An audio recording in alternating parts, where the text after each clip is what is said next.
V današnji avtomobilnosti začenjamo novo serijo prispevkov, s katerimi želimo opozoriti na težave v vožnji, ki jih v sebi skriva izredno veliko voznikov. Fobije pred različnimi situacijami v prometu.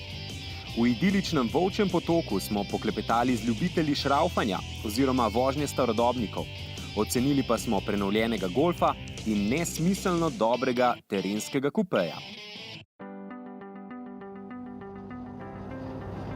Pozdravljeni avtomobilnosti. Živimo v času, ki je zaznamovan s tem, da nas iz vseh mogočih strani napadajo številni ponudniki vsebin, ki nas vabijo k temu, da nekaj naredimo tudi zase.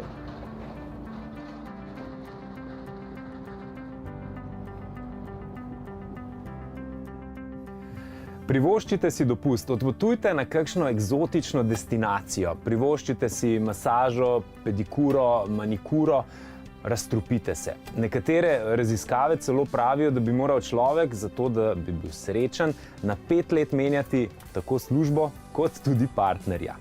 No, je že lepo, da človek poskrbi sam zase, ampak na vseh področjih, predvsem pa tudi v prometu, ne na račun soudeležencev. Pri tem bi se veljalo spomniti na vsaj dvoje. Prvič, da je vožnja avta v resnici precej kompleksna reč, ki zaposli večino misli in tudi motoričnih sposobnosti.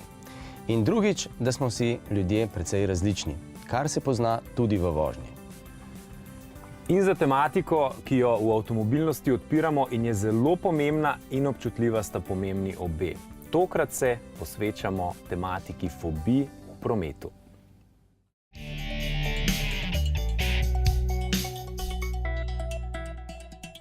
Poznamo tako imenovan normalen strah, ki je biološka danost človeku kot varovalo, kot zaščito pred traparijami, ki jih ljudje počnemo v življenju in bi lahko pripeljale do tega, da bi sami sebe iztrebili. Ta strah je seveda vedno tudi opredmeten, točno jasno se ve, česa se bojimo, kaj smemo, kaj ne, da pravzaprav zaščitimo svojo telesno in duševno integriteto. Medtem, ko pa gre pri fobijah za dostikrat ljudje res uporabljajo tudi ta izraz strah, ki pa je seveda pretiran in iracionalen in seveda pelje v velike bojazni, ki pomembno vplivajo na človekovo dejavnost, na doživljanje, na življenjsko, eksistenčno delovanje in pa seveda po svoje vplivajo zaradi svojih omejitev, ki jih prinese v življenju, tudi na doživljanje zadovoljstva v življenju. Ko gre za fobije, te elementarnejše, jih je kar veliko. Približno 10% ljudi take fobična doživetja ima v svojem spominskem fondu. Se pa te fobije seveda zelo razraščajo in vse bolj omejujejo človekovo dejavnost, človekovo socialno interakcijsko dogajanje, socialni prostor se oži, vse manj srečen je, ker ima vse manj razlogov, da bi bil zadovoljen s svojim življenjem, ker mu fobija prinese toliko ovir. Sama narava fobije določa potem tudi pristop, kako se bomo mi te fobije polotili. Zlato pravilo je tudi v terapevtskem kontekstu, je teh situacij se ne izogibati, ampak iti v to situacijo, se s temi situacijami čim prej soočati in s tem seveda vpliv in moč fobije izrazito zmanjšamo. Mi moramo o tej fobiji spregovoriti, povedati na glas in poiskati pomoč pri nekomu, recimo lahko je to inštruktor, lahko je nekdo iz bližnje socialne okolice, na katerega se zanesemo in mu zaupamo kot šoferju, da nas spremlja, ne pa da namesto nas vozi. To je bistveno. In da pravzaprav izberemo te situacije, ki so, bi rekel, s tem strahom minimalno nabite. Ko govorimo o fobijah in strahu, predvsem v prometu oziroma v tranzitu, večina najprej pomisli na strah pred letenjem. Kako prepoznate nekoga, ki vidite, da skriva nek strah, morda celo fobijo? Prva oziroma ena izmed prvih nalog, ki jih potniki opazijo, da jih ima kabinsko osebje, je, da aktivno pozdravljamo vstopajoče potnike. Ni to samo vljudnostna gesta? Ne, Veliko stvari, ki jih počnemo, ima vsaj dva razloga. In poleg vljudnostne geste je tukaj tudi ta varnostni aspekt in ta aspekt, da si mi pridobimo sliko, kakšne potnike bomo gostili in tudi kakšne so njihove mogoče specifične potrebe med letom. S tem, ko človeka ogovoriš, ga pogledaš v oči, lahko razbereš marsikaj, še posebej mogoče, če odgovora ali pogleda ni, ali pa je le ta drugačen kot od 100 preostalih potnikov. V kakšnih drugih primerih pa seveda moramo ta strah prepoznati malo bolj zakamufliran, mogoče kdaj v kakšno nejevoljo, tudi agresijo ali pa celo kakšna bolezenska stanja, težave med letom, za katerimi se skriva strah pred letenjem. Kaj je potem naslednji korak? Ja, strah pred letenjem je zelo pogost, ima sicer čist logične razlage, ki bi ga lahko v teoriji odpravili, ampak to vsaj v mojih primerih v praksi ne pomaga. Ko je potnik na letalu, se mi zdi, da je zelo pomembno, da njemu in njegovemu strahu damo vso pozornost, ki mu pritiče. To lahko naredimo predvsem s pogovorom, z monitoringom, da takšnega potnika spremljamo. Tudi znanstveno dokazano je, da se s človeškim stikom, s pogovorom sproščajo hormoni sreče, oksitocin, ki v takih primerih seveda stopnjo tega strahu bistveno zmanjšajo. Probamo potnike tudi zamotiti. Med drugim je to tudi razlogov za to, da se je uvedlo v letalske prevoze servis hrane in pijače in možnost nakupa raznoraznih artiklov. Je tudi ta neka distrakcija. Mogoče malo manj težav s tem imajo kakšni starejši potniki, ki zelo redko potujejo ali pa mogoče povejo, da so prvič na letalu in da jih je strah. Dočem pa potniki, ki pogosto potujejo, od katerih bi morda tudi zaradi njihovega položaja poslovnega v družbi, imidža, ki ga imajo, pričakovali, da to za njih ni nič posebnega, pa dosti težje priznajo v navednicah tak strah, čeprav strah tukaj ne izbira izobrazbe, znanja, ampak lahko zagrabi pa vsakogar, ne. Zagrabil je tudi našo sogovornico, ki je že aktivno napovedala boj s svojimi votlimi strahovi. Vozniški izpit sem naredila leta 2001, potem pa sem nehala voziti, ker pač ni bilo potrebe takrat. Na faks mi ni bilo treba več iti. Kar je bilo pa treba voziti, je pa vozil takrat še moj fant, ki je pač dobil ravno nov avto in sva pač furala s tistim. Prelomnica je pa bila, ko je hčerka morala iti na zdravniški pregled, pa je mož zbolel. In sem takrat morala prositi sestro, če pač lahko ona odpelje hčerko do zdravnika, zaradi tega, ker si jaz nisem upala iti v avto.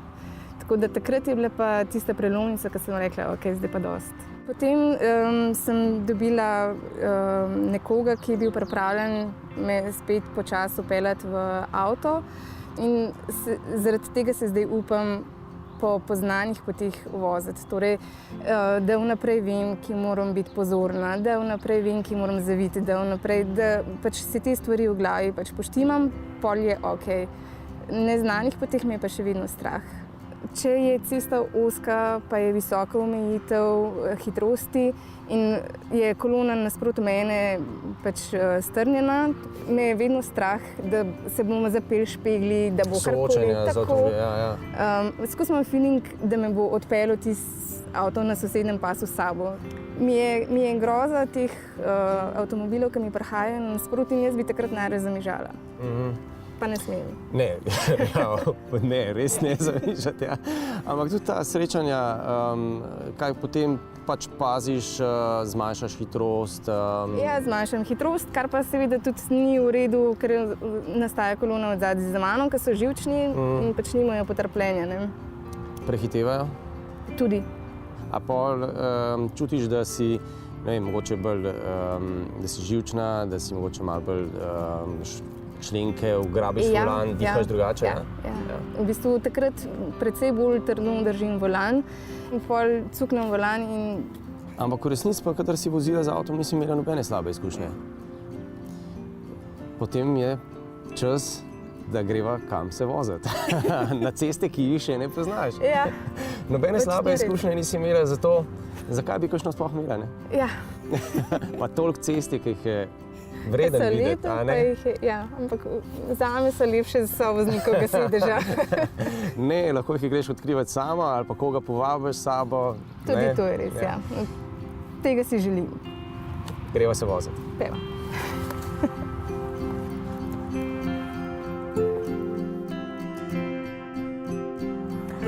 Za temo fobij v prometu smo se pri avtomobilnosti pripravljali kar nekaj časa. Zato, ker je tematika tako obširna, delikatna, intimna in tudi zahtevna.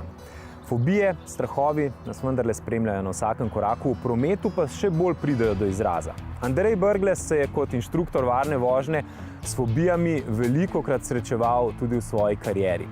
Tako s tistimi, ki so po prometni nesreči ponovno vstopali v promet, kot s tistimi, ki so po daljšem času, po daljšem premoru spet začeli voziti. No, mi se bomo v oddaji že v naslednjih mesecih, pa tudi jeseni, ko se oddaja vrača na male zaslone, lotili določenih fobij v prometu, tudi z vašo pomočjo. Ampak, če vam samo naštejem nekaj fobij in strahov, za katere sploh niste menili, da so pomembni, pa jih je treba naslavljati. To je že od preprostega vstopa na avtocesto, vožnji po njej, do recimo krožnih križišč, ki se jih marsikateri, verjamem, da sicer starejši vozniki tudi, bojijo, pa vožnja po tunelih ali pa recimo bočno parkiranje. Verjetno vsak od nas pozna kakšno zgodbo, ko je kdo šel v mesto in prišel nazaj domov, ker ni uspel parkirati, pa niso bila vsa parkirna mesta zasedena. No, mi si želimo, da z vašo pomočjo seveda z vami uspemo odpraviti kakšno fobijo oziroma strah, da nam pomagate oziroma sodelujete z nami in nam pustite, da vas vodimo, da smo na vašem sovozniškem sedežu. To tematiko odpiramo tudi na našem MMC-ju, se pravi vtipkajte rtvslo.si, poševnica avtomobilnost in veseli bomo, če bomo skupaj rešili kakšno težavo. Eno tako soočanje, čim prejšnja vrnitev, bi rekel, na delovno mesto za volan, a ne uspe, potem je potrebno seveda pa vendarle strokovna pomoč. Kdaj vemo, da smo prišli do te točke, da rabimo zdravniško pomoč? Ko se začnemo mi teh situacij izogibati, dostikrat postanemo tudi breme socialni okolici, ker pričakujemo pomoč od bližnjih, ki nas bojo peljali, za nas poskrbeli in seveda s to svojo fobijo na en način okupiramo celotno ožjo socialno okolje. Seveda hitro se iz tega razvija tudi tako imenovana sekundarna korist. Takrat je to znak, da je potrebna strokovna pomoč in da nas je fobija že na en način temeljito obvladala. V nadaljevanju oddaje vas povabimo v Arboretum Volčji potok, v katerem Kamničani organizirajo modno revijo s predvojnimi starodobnimi avtomobili. Povprašali smo, ali raje šraufajo ali vozijo in dobili odgovor, da se najraje družijo. In ocenili smo golfa nove Volkswagenove dobe, pa tudi GLC kupeja, presenetljivo voznega terenca.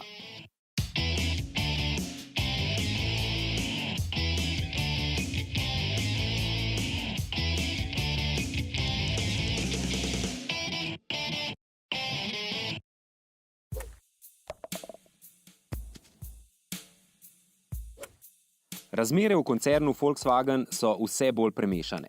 Modeli različnih hišnih znamk so tehnično vse bolj podobni. Po novem so v Wolfsburg preselili celo razvoj za vse blagovne znamke. Federacije ni več, vse je centralizirano. Z drugimi besedami, v čem se bodo določeni enaki modeli razlikovali oziroma s čim bodo znamke med seboj sploh tekmovale, vse to so določili že menedžerji v avtoštadu. Iz poslovnega vidika je to razumljivo. Več variant istega izdelka namreč v končni fazi navduši mnogo več kupcev, kot bi ga en sam izdelek. Seveda pa imajo trgovci posameznih znamk s tem težjo nalogo. Kako naj prepričajo kupca, ki prebere, da je vse enako, da naj vzame dražjo varianto? Odgovor je nemogoče dobiti brez testne vožnje in ko jo opraviš z golfom, hitro čutiš in razumeš, zakaj je bolj imeniten kot Seat ali Škoda. Ko zapreš vrata, ko med vožnjo avtomobil poslušaš in tudi, ko v ovinkih čutiš, kako natančno vse skupaj deluje. Ko se poglobiš, ugotoviš, da marsikateri v osnovi enako poimenovani asistenčni sistem v Volkswagenu ponuja več kot pri dostopnejših brandih. Primer je recimo Golfov aktivni tempomat, ki po zaslugi elektronske parkirne zavore v zastojih omogoča tudi samodejno ustavljanje in speljevanje. V bistvu je celo nekoliko presenetljivo, kako cenovno podoben je golf manj žlahtnima tekmecema iz koncerna, kajti izza volana je namreč čutiti, da v Wolfsburgu golfa približujejo znamki 4 krogov. Volkswagen torej tudi z golfom prepušča svojo ljudskost in se vse bolj začenja dobrikati tistim, ki se ne morejo upreti bogati ponudbi dodatne opreme, celo do te mere, da cena naraste do slabih 40 tisočakov. No, mi bi golfa sestavili precej bolj smotrno. Odpovedali bi se sicer 2 jurja vrednim platiščem, obvezno pa bi izbrali obvolanska prestavna gumba, popularni 2-litrski dizel pa bi nadomestili z verjetno še bolj varčnim, novim 1,5 bencinskim TSI-jem.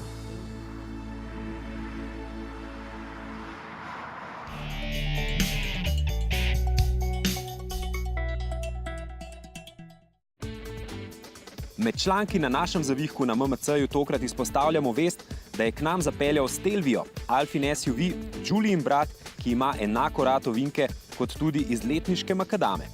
Pripeljal je tudi novi Civic, tista oblikovno izredno drzna Honda. Na športnega Civica, ki je pravkar prevzel rekord sprednje gnanih igračk na Nürburgringu, pa bomo še malo čakali.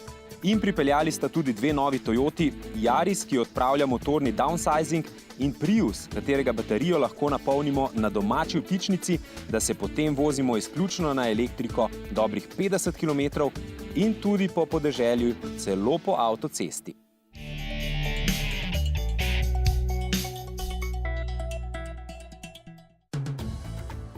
Za začetek, da bo jasno, kam tokratni testni avtomobil spada.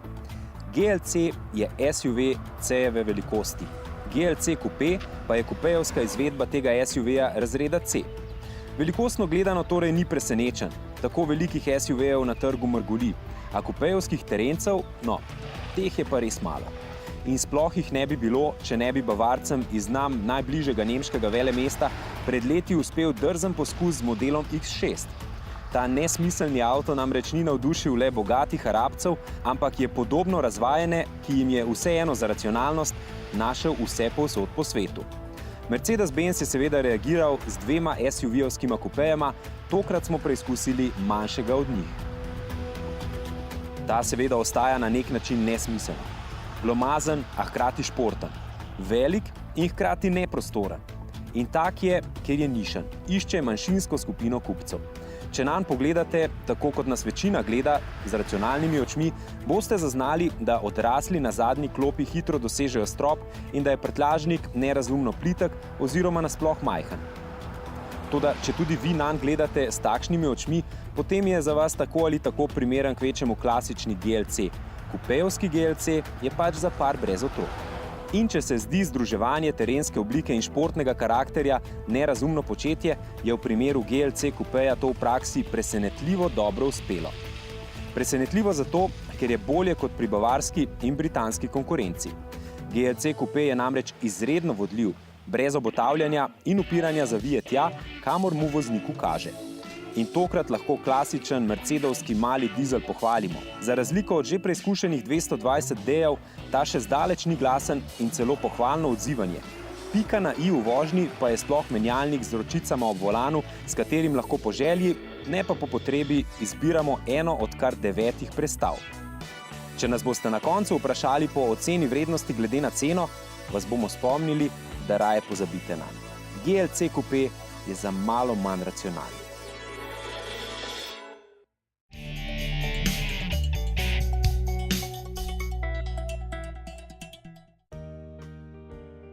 Ko se usedeš v avto in ko se peleš z avtom, pašeš v tista leta in se moraš tudi počutiti tako. No. Bi rekel, najlepši je, da si kompleten. Poleg pravega avta, prave obleke in pravega vremena je v našem konkretnem primeru zelo pomembna tudi prava lokacija. Arboretum Volčji potok je zagotovo prava. V soboto 20. maja in v nedeljo 21. si boste lahko na tamkajšnji filigransko postriženi travi med tulipani in cvetočimi drevesi ogledali še mnogo več skrbno zloščenih klasikov iz obdobja pred drugo svetovno vojno. Društvo starodobnih vozil Kamnik namreč organizira vsakoletno revijo starodobnikov, letos pa si poleg naših obeta še udeležbo starodobnikov iz 10 držav. Pri ljubezni do oldtimerjev je na eni strani ljubezen do vožnje, na drugi strani pa ljubezen do šraufanja oziroma do popravljanja, sestavljanja. Bolj pomembna tu vožnja ali bolj pomembno sestavljanje? Eno z drugim, seveda. Nedela do povdne, če ni drugega dela, malo ven, upred sunca, krtačka, posesati malo pobožati ga, da se bolj popovdne na kakšno tortico peleš. Kar se tiče restauriranja, nikoli ni končano. Detaljno narazen, zdreti vse in potem nazaj vse urediti, obnoviti in sestaviti. S pomočjo svojih prijateljev smo ga 8 let restaurirali in zdaj je to moj ljubček. Restauriranje je sigurno izziv. In ko ga enkrat restauriraš in ko to sprobaš in ko to peleš, je super. In potem tudi samo vožnja, hvala Bogu. In da je brez napak in da ko prideš domov in ko avto lepo daš v garažo, imaš res vesele, deci spiti. Razdret, popraviti, sestaviti, zdaj to je en poseben užitek. To moraš imeti, to moraš biti cepljen s tem ali pa konstanten virus imeti, da se s tem ukvarjaš. Mora se pa človek malo spoznati na mehanične zadeve. Dosti, ja, seveda je. Lušen je, da se spoznaš, ampak se smo vendarle ljudje.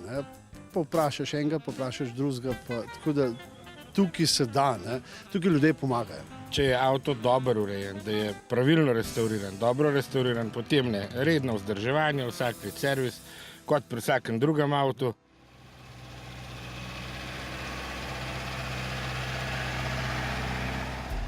Vsakič, ko tega prodam, se odločim za novega. Najprej sva začela z Volkswagenom, pa tisti ni bil dober, pa je bil Mercedes 170V, on bi rekel V. Ja. Vedno se je najdel eden, ko je imel starejšega.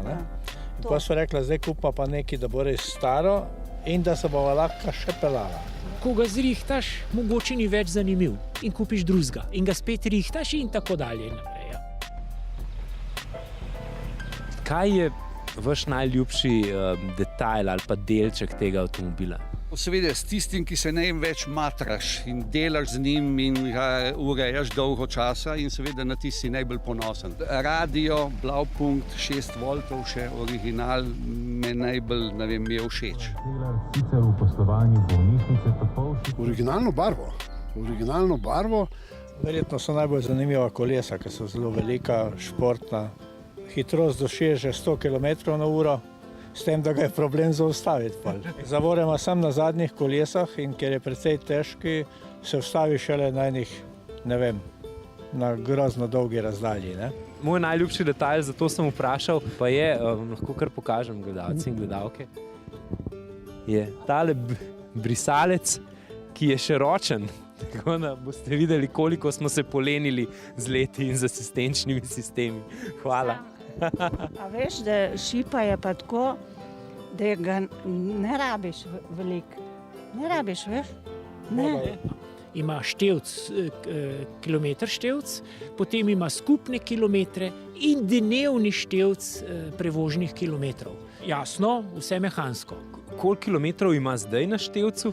Noben ne ve. Avto je star skoraj 90 let, pol veste, da to noben ne ve. Noben ne ve, koliko ima. Midva smo do zdaj naredila z njim 26 mil 459 do zdaj, kar ga imamo v 14 letih. Cirka je 5000 km na leto. Niti ne prav dost, 1500-2000, ampak to so ti užitkarski kilometri. To je za 4, v bistvu za 2 in za taščo. Ok, zakaj pa to? Brez strehe je. Se pravi, sprednje 2 lahko pod streho sedita. Ja, tako. Ženo imaš pod streho, taščo imaš pa v zadnji. Pogledam. Ja. Se lahko peljem noter? Ja, seveda. Z desno, levo pa desno. Kar kuraže. Lahko bi tudi na 700. Imamo rezervne dele.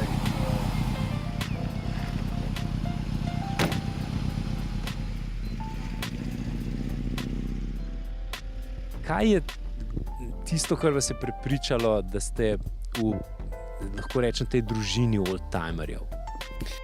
Ne vem, všeč mi je vse, kar je staro, vse, kar je retro. Sam se imam za esteta, samo druženje ja, ampak dam bolj poudarek na tehniko, mehaniko, kot pa na te relije. Nekako se rajše sam odpravim na lep izlet. Gremo recimo na Hrvašk, na Češk, na Poljsk in tako naprej. In bistvo tega je druženje. Mi dva imamo toliko prijateljev po Sloveniji, po Hrvaški, po Italiji, po Avstriji. Veš, to je ne, res. Ogromno, ne? Res. Večji prijatelji, kot so delavci, so ti oldtimerji.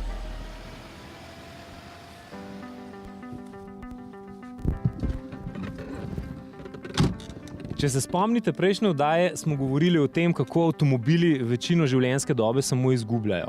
No, ti avtomobili, starodobniki, pa z leti dobivajo na vrednosti. In v današnji oddaji smo o tem govorili in za zaključek vam dam samo en dober namig. Tale avto je lastnik zdaj vozila kupil za 10 000 evrov, ga restauriral in zdaj, po 10 letih, je ta avto vreden 100 000 evrov. Čez 10 let bo verjetno vreden 250 000 evrov. No in to je prednost starodobnikov, samo res se morate malo spoznati na avtomobile, dobro izbrati in ga seveda z dušo obnoviti in negovati. Zdaj se moram pa odpeljati.